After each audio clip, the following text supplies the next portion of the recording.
When did you realize that your addiction had affected our relationship? I can kind of. You say what now? When did you realize? Oh, I heard you say that. I thought you said something else after that. I could kind. No, I say I could kind of. We already talked about that, but I can kind of know when you realize that. Like, yeah. Well, you know what? I'll pretty much say that was one of the, first thing they tell you is like, don't quit using drugs for other people, quit for you. All right, that might work for you. I mean, but everything and everybody that's a part of me is the reason why. Because, see, what I see today, I didn't get a chance to see back then. Because I was too busy running around trying to figure out how I'm going to get some money to do this and how I'm going to get some money to do that. And every now and then, I'll pop up and here you go. But that wasn't enough.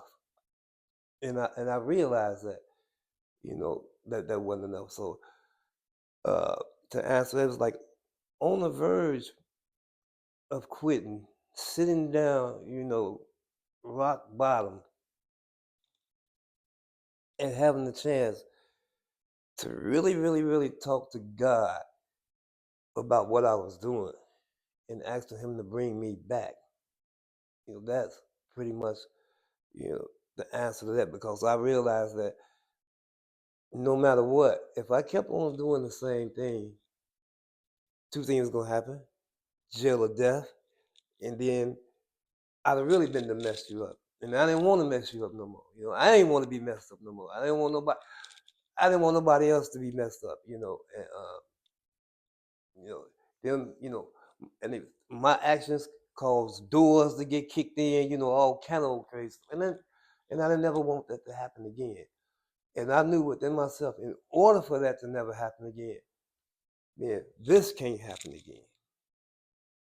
Because otherwise, you looked up and probably would have saw me on the news somewhere. And like I said, I'd rather for you to have better things to think about than me being locked up or me not being around, none of that, So all that came into play, and all of it welled up in me. And I knew then that the only way that could change was if I changed it. And you had mentioned something about the Bible and everything like that. And there's 3 words in the Bible I pay a lot of attention to. And they say, it is finished, when Christ was hanging from the cross.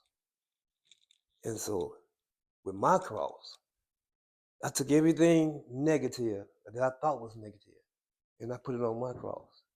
And I nailed it to it and said, it is finished. That's it. That's all, and it's done. So see, my hammer only have one part, and that's the part that you nail. Ain't no hook to take the hammers out, so we ain't got to worry about, we ain't got to worry about me. When I said it is finished, and I put that, attributed that to God, taking it from the Bible, not just me saying it's finished, but realizing it, taking it and applying it to me, man, then, I knew it was finished.